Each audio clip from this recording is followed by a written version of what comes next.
1983 চনত নেলিত এটা নৰসংহাৰ এটা সংগঠিত হৈছিল আৰু তেতিয়া তিৱাৰী কমিশন বুলি ৰাজ্য চৰকাৰে এটা কমিশন গঠন কৰি দিছিল কিন্তু আজিলৈকে কমিশনৰ ৰিপৰ্ট বিধানসভাত দিয়া হোৱা নাছিল অহা 25 নৱেম্বৰৰ বিধানসভাত তিৱাৰী কমিশনৰ ৰিপৰ্ট 1983 চনৰ নেলি নৰসংহাৰৰ প্ৰেক্ষাপটত গঠন কৰা তিৱাৰী কমিশনৰ ৰিপৰ্ট আমি আনুষ্ঠানিকভাৱে অসম বিধানসভাৰ মজিয়াত ৰাখিবলৈ আমি আজি সিদ্ধান্ত গ্ৰহণ কৰিছো যেহেতু ই অসমৰ ইতিহাসৰ এটা অংগ আৰু বহুত পিছত সাইন্টিষ্ট সকলে ইয়াক বেলেগ বেলেগ ধৰণে হিষ্টৰিয়ান সোশিয়াল সাইন্টিষ্ট তেওঁলোকে বেলেগ বেলেগ ধৰণে ইয়াক উপস্থাপন কৰিছে এটলিষ্ট ৰিপৰ্টটো সন্মুখত থাকিলে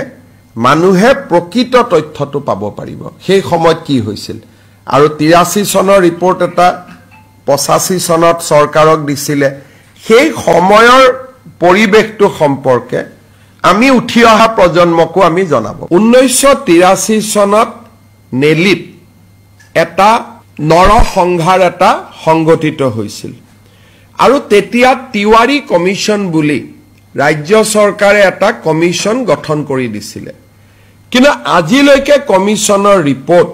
বিধানসভাত দিয়া হোৱা নাছিল অহা 25 নৱেম্বৰৰ বিধানসভাত তিৱাৰী কমিশনৰ ৰিপৰ্ট 1983 চনৰ নেলি নৰসংহাৰৰ প্ৰেক্ষাপটত গঠন কৰা তিৱাৰী কমিশনৰ ৰিপৰ্ট আমি আনুষ্ঠানিকভাৱে অসম বিধানসভাৰ মজিয়াত ৰাখিবলৈ আমি আজি সিদ্ধান্ত গ্ৰহণ কৰিছো যেহেতু ই অসমৰ ইতিহাসৰ এটা অংগ আৰু বহুত পিছত সাইন্টিষ্ট সকলে ইয়াক বেলেগ বেলেগ ধৰণে হিষ্টৰিয়ান সোশিয়াল সাইন্টিষ্ট তেওঁলোকে বেলেগ বেলেগ ধৰণে ইয়াক উপস্থাপন কৰিছে এটলিষ্ট ৰিপৰ্টটো সন্মুখত থাকিলে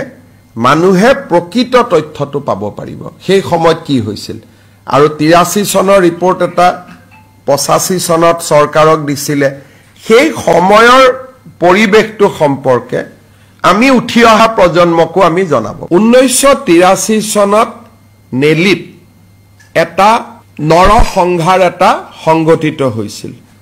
আৰু তেতিয়া তিৱাৰী কমিশন বুলি ৰাজ্য চৰকাৰে এটা কমিশন গঠন কৰি দিছিল কিন্তু আজিলৈকে কমিশনৰ ৰিপৰ্ট বিধানসভাত দিয়া হোৱা নাছিল অহা 25 নৱেম্বৰৰ বিধানসভাত তিৱাৰী কমিশনৰ ৰিপৰ্ট 1983 চনৰ নেলি নৰসংহাৰৰ প্ৰেক্ষাপটত গঠন কৰা তিৱাৰী কমিশনৰ ৰিপৰ্ট আমি আনুষ্ঠানিকভাৱে অসম বিধানসভাৰ মজিয়াত ৰাখিবলৈ আমি আজি সিদ্ধান্ত গ্ৰহণ কৰিছো যেহেতু ই অসমৰ ইতিহাসৰ এটা অংগ আৰু বহুত পিছত সাইন্টিষ্ট সকলে ইয়াক বেলেগ বেলেগ ধৰণে হিষ্টৰিয়ান সোশিয়াল সাইন্টিষ্ট তেওঁলোকে বেলেগ বেলেগ ধৰণে ইয়াক উপস্থাপন কৰিছে এটলিষ্ট ৰিপৰ্টটো সন্মুখত থাকিলে মানুহে প্ৰকৃত তথ্যটো পাব পাৰিব সেই সময়ত কি হৈছিল আৰু 83 চনৰ ৰিপৰ্ট এটা 85 চনত চৰকাৰক দিছিলে সেই সময়ৰ পৰিবেশটো সম্পৰ্কে আমি উঠি অহা প্ৰজন্মকো আমি জনাব